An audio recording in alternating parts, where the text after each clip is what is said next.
Swayam Prabha. Digital India. Educated India.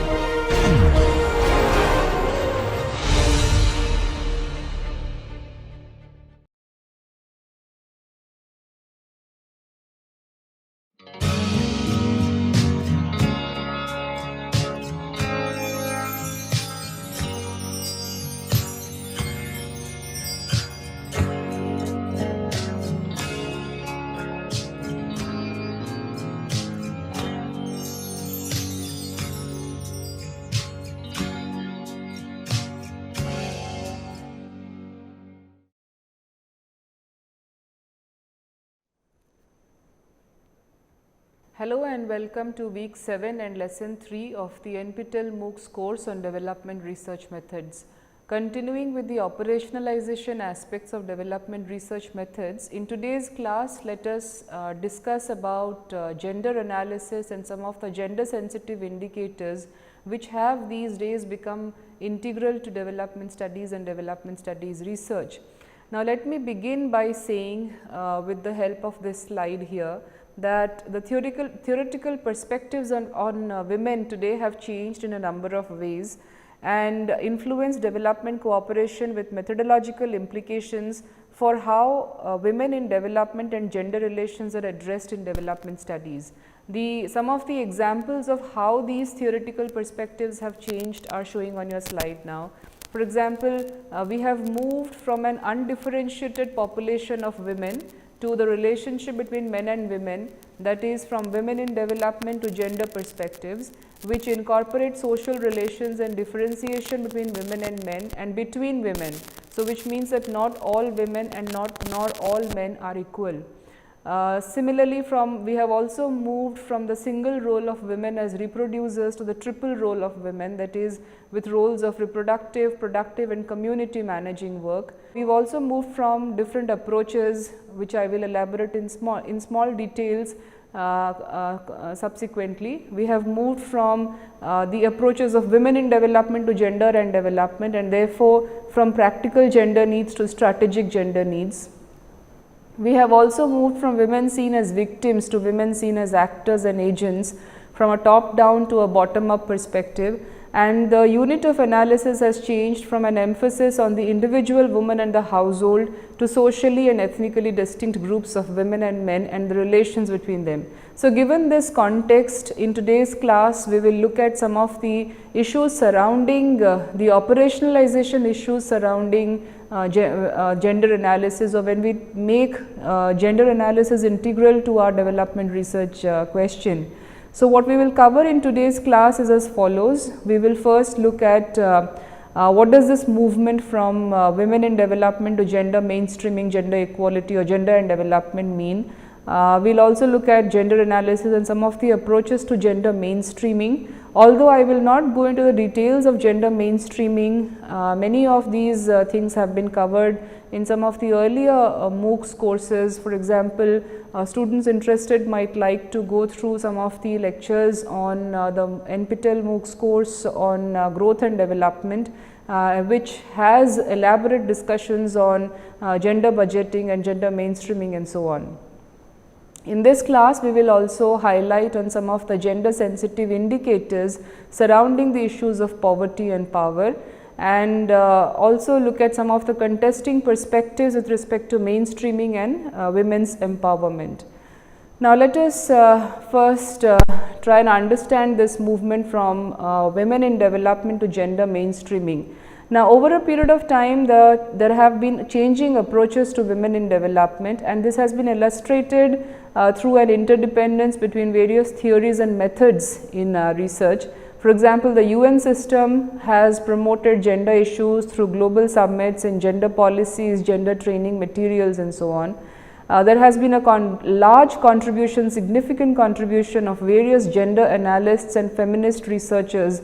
For example, Naila Kabir, Geeta Sen, Mary Anderson, towards adoption of gender mainstreaming and women's empowerment in international development cooperation by multilaterals, bilateral agencies and NGOs.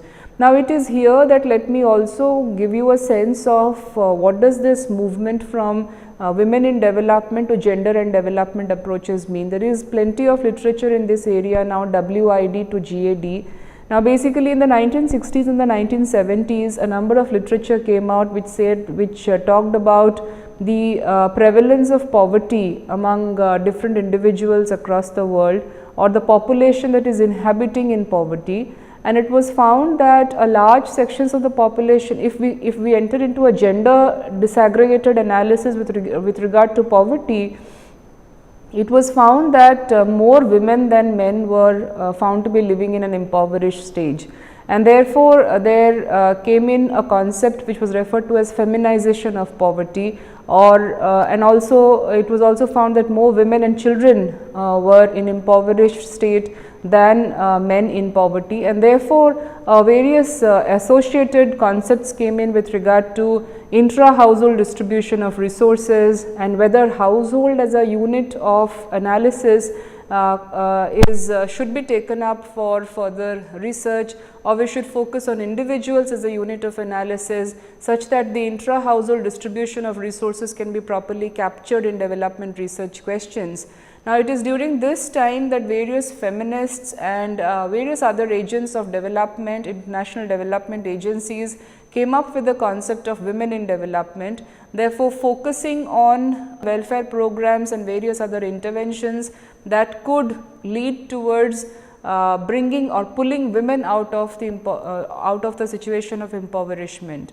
However, with time this approach was criticized, and therefore the concept of gender and development came up, which started challenging the stereotypical notions of the gender roles provided to men and women in households, and therefore came the concepts of what is referred to as practical gender needs and strategic gender needs. So, the women in development approach focused more on practical gender needs, and the gender and development approach focused more on strategic gender needs. These are some things that we will see in small details in some time. So, the dominant gender analysis frameworks reflect empirical evidence from development cooperation in different societies over the years, and the gender discourse, as I just mentioned, has transitioned from WID to GAD. And you also see it is in this context that you see various world conferences on women. For example, the United Nations 4th World Conference on Women in Beijing in 1995 adopted the Beijing Platform for Action with global agreement that gender equality is the goal, mainstreaming gender equality is the strategy. So, with respect to mainstreaming gender equality, we have various concepts such as gender budgeting, which makes which is one of the examples of how gender related budgets can be made and gender mainstreaming can take place. So, the mainstreaming strategy basically aimed to situate gender equality issues at the center of broad policy decisions, institutional structures and resource allocations with respect to development goals and processes. Now, there are two main perspectives with regard to gender mainstreaming strategies. One is mainstreaming strategies with respect to incorporating gender policies into conventional project and program work. For example, providing affirmative action with respect to women being brought into the fore from a policy focus. And the second perspective was with respect to agenda setting, which or strategies which aim to create the conditions under which women and men can challenge conventional patterns and structural inequalities and start to redefine gender initiatives. Now, as I was saying that there are different policy approaches, approaches to centralizing gender equality and women's issues in development research questions, and particularly with respect to the third world women, there have been different policy approaches over a period of time. International development cooperation or international development agencies, development practitioners have come up with numerous approaches, and it is difficult to summarize them all into one slide. However, an attempt can be made to look at some of the important policy focuses with respect to how international development agencies have approached third world women. Now, let us make an attempt here. So, in this slide, we have made this division with respect to the progress in approaches on the heads of issues welfare, equity, anti-poverty, efficiency and empowerment. At the bottom of this matrix, you would see my reference to PGN, the practical gender needs, focusing on women in development approach, and SGN or strategic gender needs, focusing on gender and development approach. So, PGN basically are needs that are identified by women and men which arise out of the customary gender division of labor. For example, in the customary gender division of labor, we know that most of the social reproduction work or the care economy is managed by the women, and the productive economy, so called production economy, is managed by the men. This, at least this is the general conception or the assumptions that that we base our analysis on. And with regard to what are the gender needs arising because of these customary because of this customary gender division of labor is what is addressed by practical gender needs. Strategic gender needs, on the other hand, reflect a challenge to the customary gender relations and imply changes in relationships of power and control between women and men, where one challenge is that whether it is solely the responsibility of women to take care of the care economy, or women's roles also enter into the production economy, community management and so on and so forth. So, these are things that are addressed by these different approaches. Now, let us look at this slide from left to right, starting with the origins of these approaches. Now, when we look at it from the welfarist perspective, the earliest approach was that of the residual model of social welfare under colonial administration, focus on modernization, accelerated growth, economic development model, which meant that as economic growth takes place, as economic development takes place, every person in the society would benefit out of it, irrespective of whether they are men or women and children. However, when we move to the concept of equity, the original women in development approach found itself facing various challenges, particularly with respect to the failure of modernization, influence of Bozarab and First World Feminists on Percy Amendment, declaration of UN Decade for Women. These are all issues that try to address these challenges, because increasingly it was seeing that economic growth or the top down approaches of development and growth have not benefited women equally as they would have done the men folk. With respect to anti-poverty, the second women in development approach toned down equity because of criticism, and it linked to redistribution with growth and basic needs. Efficiency, third and now predominant women in development approach is deterioration in world economy, and empowerment, most recent approach, arose out of the failure of equity approach, third world women's feminist writing and grassroots organizations. Now, what was the period in which it was most popular? The 1950s to 1970s, it was most popular, the welfare approach was most popular, but it is still widely used. Between 1975 and 85, there were attempts to adopt it during and since women's decade. 1970s onwards, there was still limited popularity. Post 1980s, which is now the most popular approach, and 1975 onwards accelerated during 1980s and still limited popularity, empowerment issues. With respect to purpose, the welfarist approach tried to bring women into development as better mothers. The equity approach to gain equity for women in the development process. Anti-poverty focused on ensuring that poor women increase their productivity. Therefore, you would see a number of anti-poverty programs during the rounds of during the decades of the 1980s, particularly, where the focus, for example, the microfinance institutions, microcredit and so on, where the focus was on ensuring that poor women increase productivity, and that is how they will be pulled out of the situation of poverty.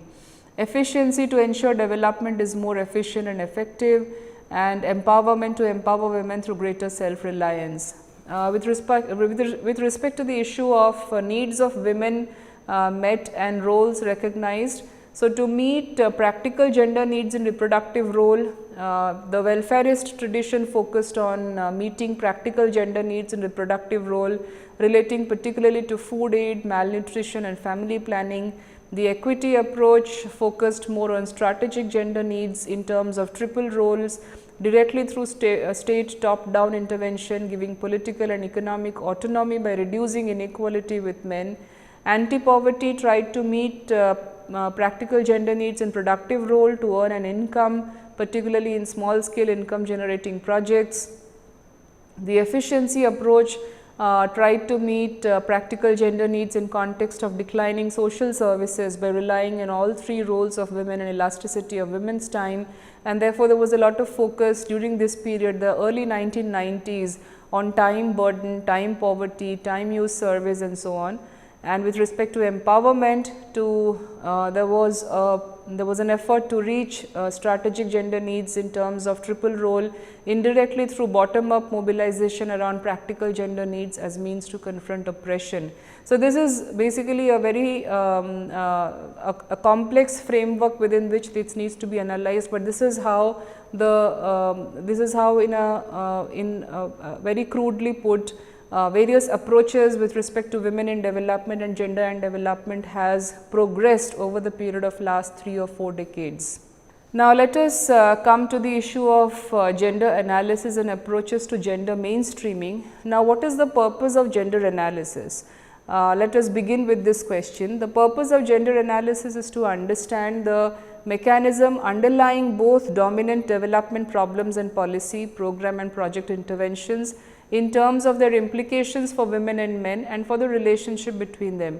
I have already stated in the beginning that when we are looking at gender analysis, we are obviously looking at gender disaggregated information and how men and women are affected differently because of certain interventions, because of certain policies or because of a certain situation.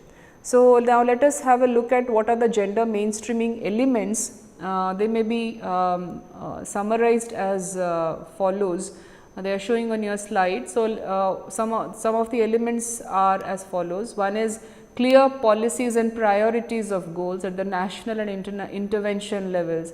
It is very important that what is the gender policy, what is the priority with regard to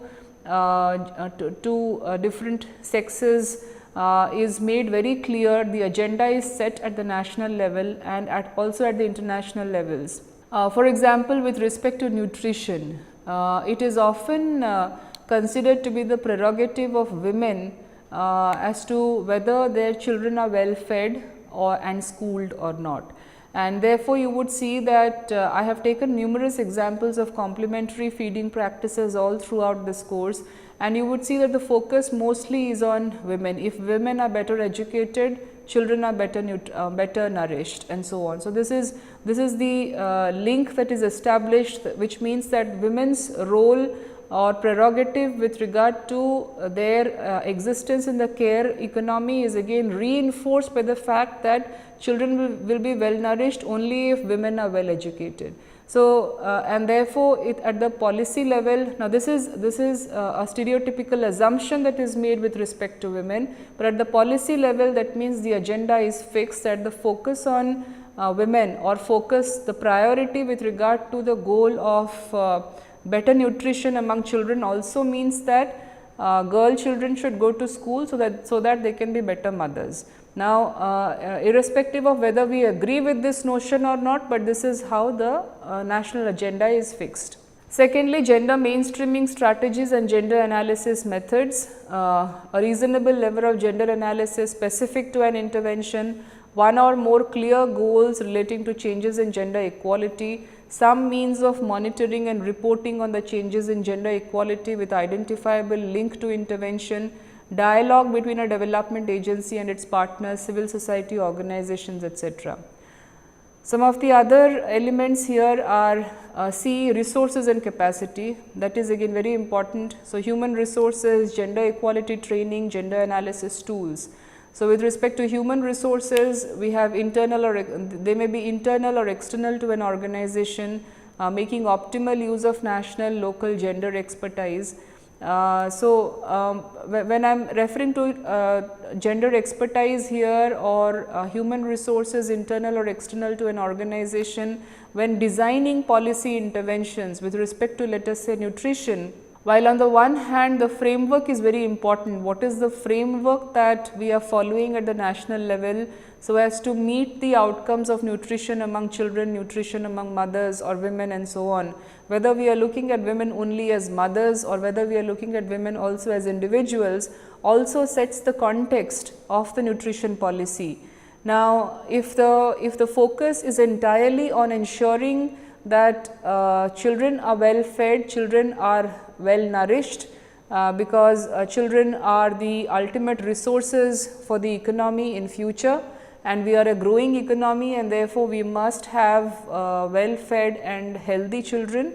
Now, if the focus is only on this, and also we assume that we have already established this link and assume that if women are better educated, there would be better outcomes for children, then essentially what we are trying to see here is the role of women only as mothers, as better mothers, so that their education then becomes the instrument through which children become better nourished. So, in this sense, then gender expertise also matters a lot with regard to where they want the weight to be on, and this is the importance of human resources in this context. Gender equality training for own and partner agency staff, general issues on gender including new topics such as masculinities and femininities, gender analysis tools, for example, we may have gender analytical frameworks, checklists, handbooks, etc. Stakeholder analysis and identification of factors, example, who are the beneficiaries, who will be the partner agencies, coordination offices, consultants. So, similarly with the same example of nutrition outcomes with regard to children, when we are designing an intervention and we are trying to execute an intervention, it is essential, it is very important with regard to identification of who will be the beneficiaries, who will be the partnering agencies through which this intervention will take place, where will be the coordination offices, and so on and so forth. Institutional arrangements, mechanisms for promoting gender equality from the national to the local program, example, gender units, gender focal points, etc. And lastly, sex disaggregated data and information is paramount to assessing change in gender equality, which is why in various national level reports within India itself, you would see that much of the data is disaggregated by sex, by male, female, and also by children. That helps us to assess the change in gender equality that has taken place. However, much remains to be done in this area. Now, let us have a look at some of the gender analytical frameworks that exist. This has been summed up in this table under 3 heads: the framework, what is the focus of the framework, and what are the tools that are used to address the focus of these frameworks.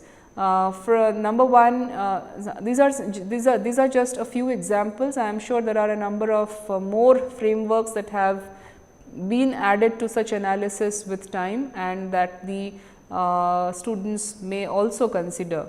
So, let us begin with the Harvard analytical framework. Now, this is a framework where the focus is on resource allocations for women and men, and it is done with the help of certain tools. For example, the activity profile. So, the activity profile of women and men are jotted down, and then access and control profile to resource and benefits for women and men, and what are the influencing factors.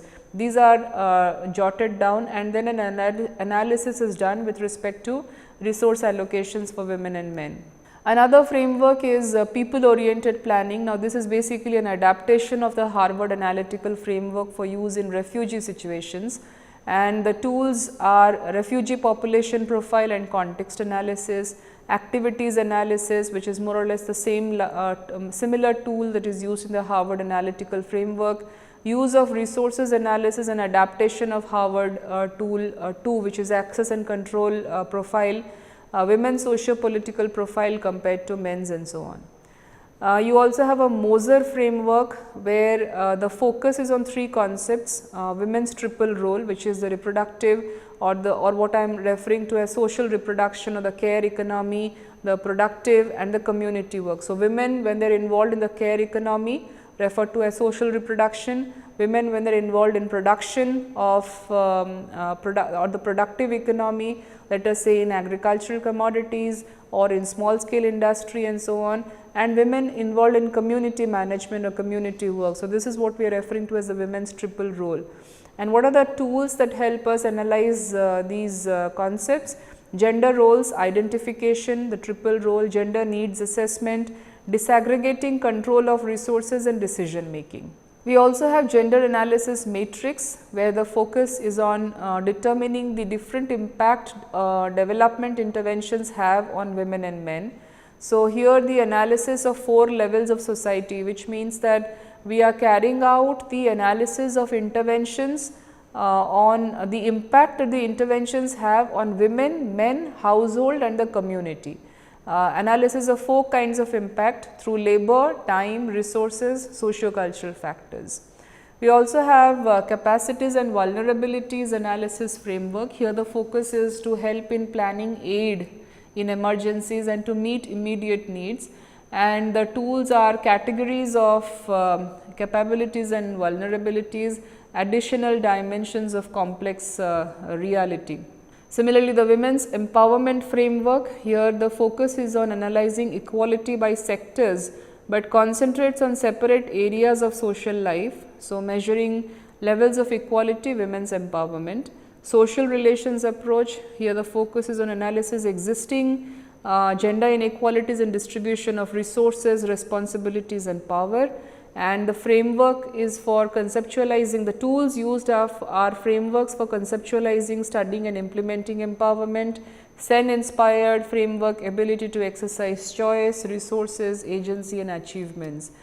Again, I have tried to summarize most of these gender analytical frameworks into just one table, which is a very complex exercise, and it would be in the interest of the students to pick up on each one of these frameworks and look into the details of how the tools are used.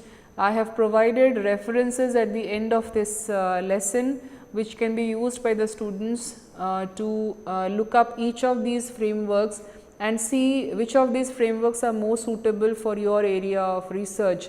As I keep saying that the context setting is very important.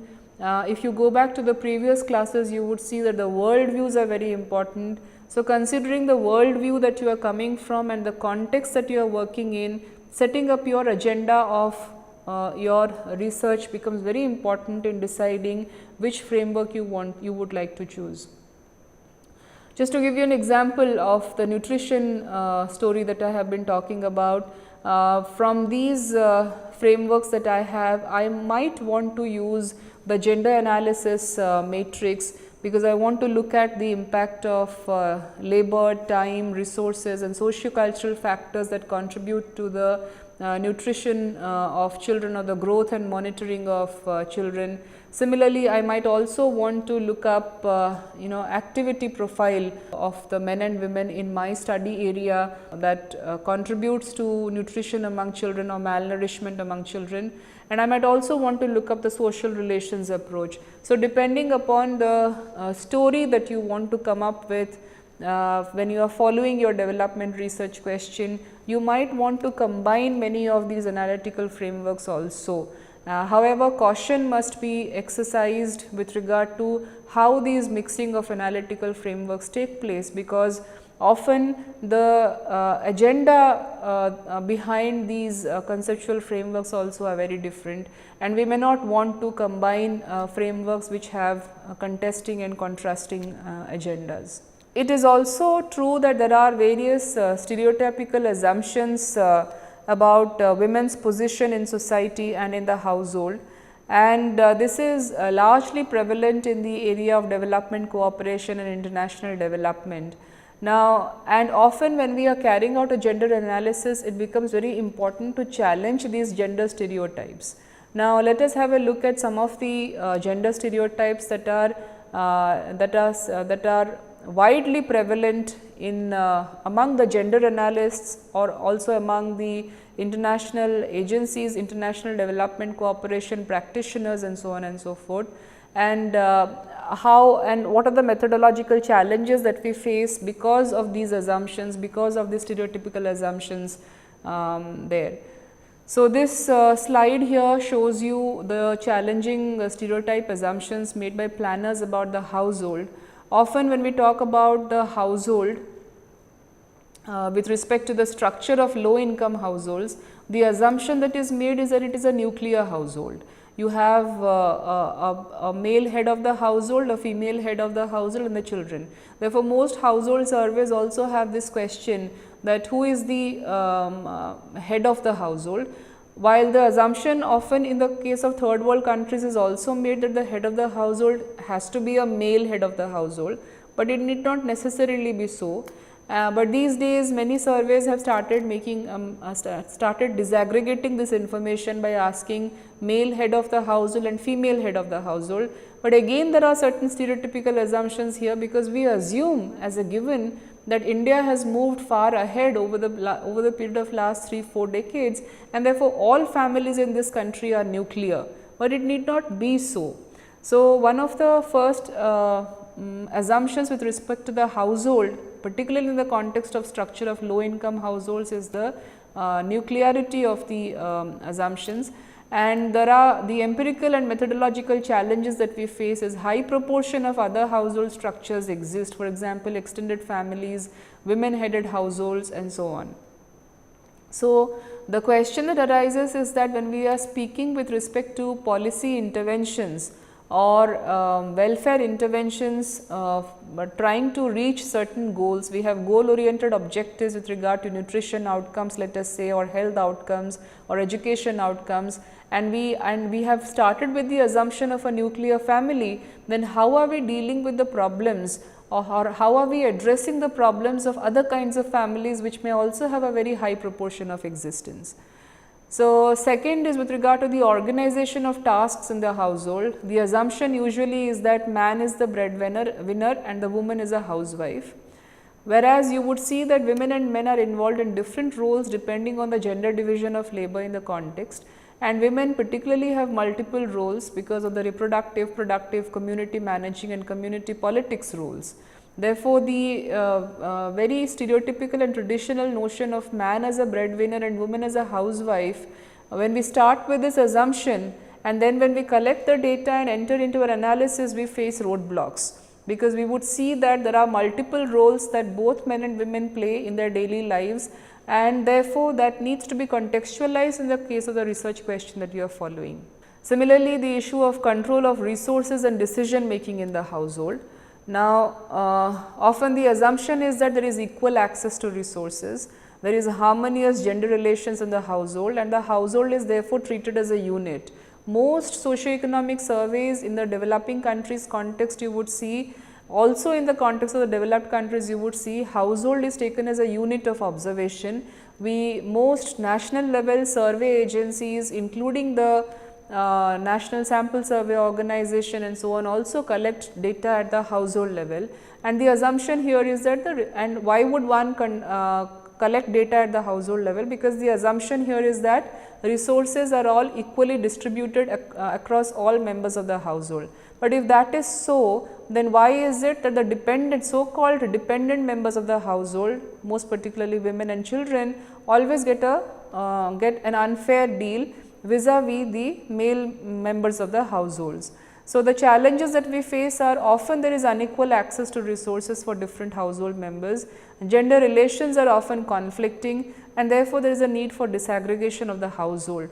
One needs to look at men, women and children separately. One needs to differentiate individuals within the household by age, by marital status. We may have extended members of the family staying within a family, and therefore, disaggregation within the household also becomes an important factor in trying to explain the question that we are following. Okay, now let us move on to some looking up some gender sensitive indicators with respect to poverty and power.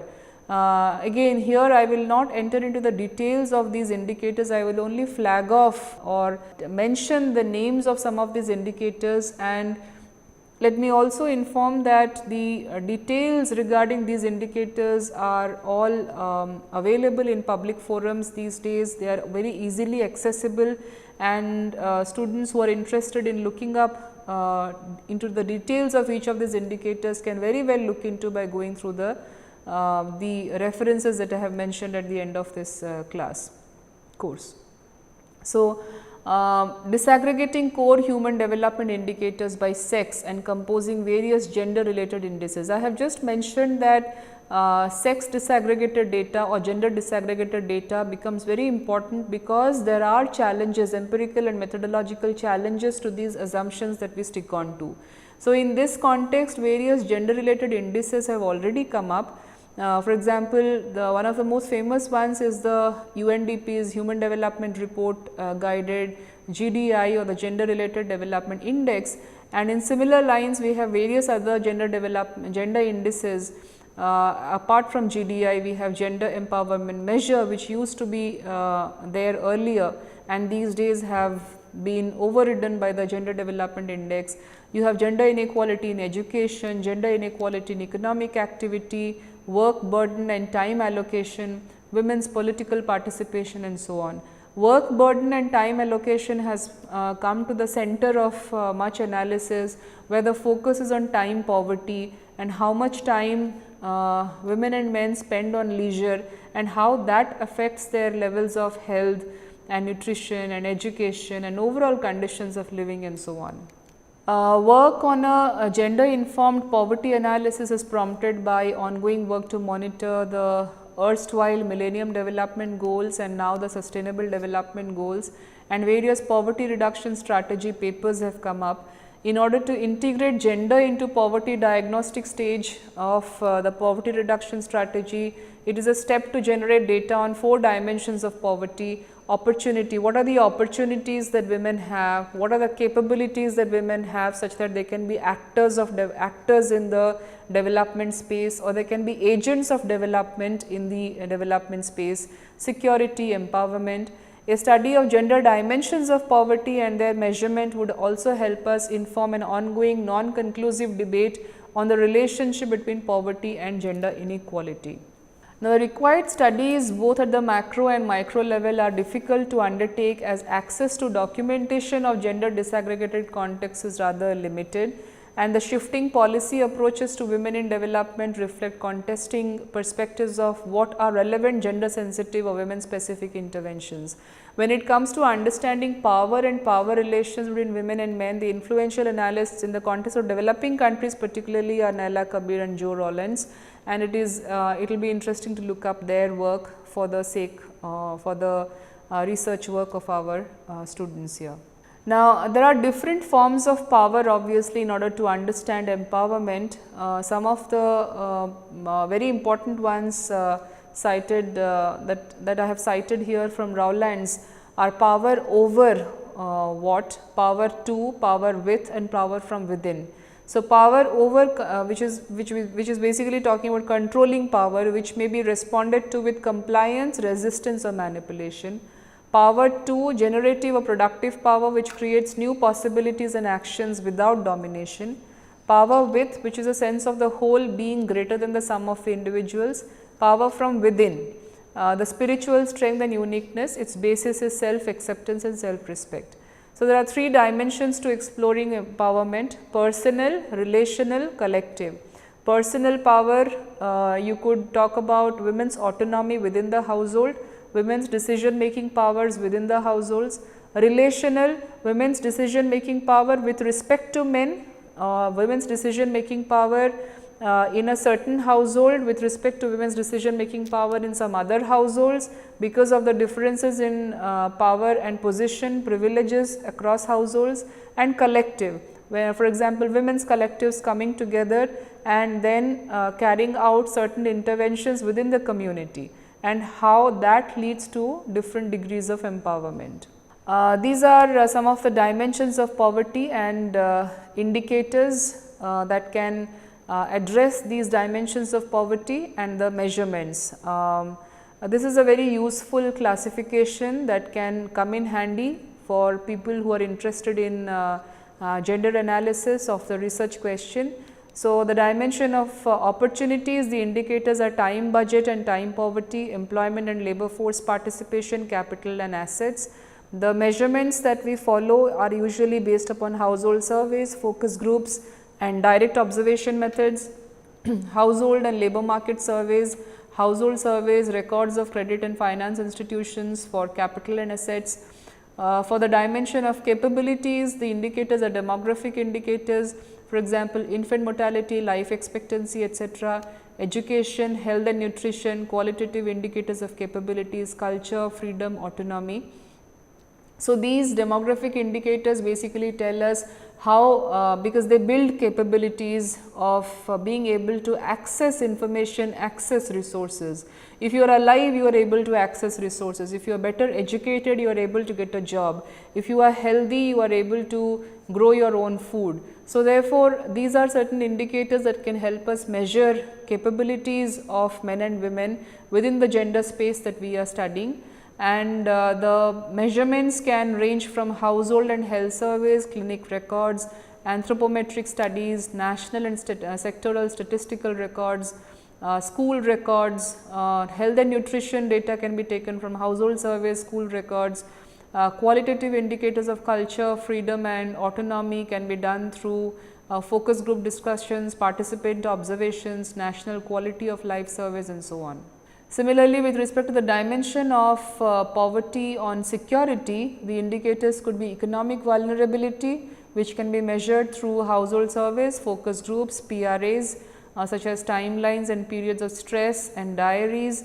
For example, we have currently in Assam, because of the National Register for Citizens, various organizations have now come up with vulnerability analysis by carrying out surveys from door to door, looking up the periods of stress that people face because of not being counted as part of the NRC.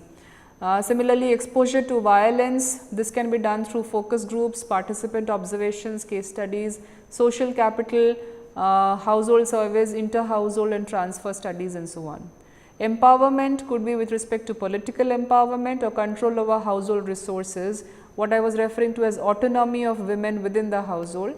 This can be again done through household surveys, informants, key informant interviews, participant observation, focus group and so on. Now, let us try and end today's lesson with some of the major points with regard to the arguments posed by the proponents of gender mainstreaming and women's empowerment. So, there are two contesting perspectives here, mainstreaming of gender mainstreaming and women's empowerment. The focus should be on what? Should be on gender mainstreaming or women's empowerment, and of course, they are contesting perspectives and they are inconclusive also. So, let us look at some of the arguments posed by proponents of gender mainstreaming. One, it is critical to effectively use the global goals and recommendations for action in development cooperation. They also feel that it is important to improve the focus on legally binding commitments through international conventions, for example, the Convention on All Forms of Discrimination Against Women. It is also important to distinguish between general development problems and challenges specifically relating to promotion of gender equality, and the areas where change is needed, they think, is on gender equality policies, institutional arrangements, sharpening policy dialogue and sector approaches, updating methodologies and tools, etc. The proponents of women's empowerment say that there needs to be discussion on how to understand women's situation. Women's empowerment is central in this discourse, and the argument against gender mainstreaming is that gender mainstreaming is a policy adopted from above, and progress in this matter will depend entirely on committed individuals.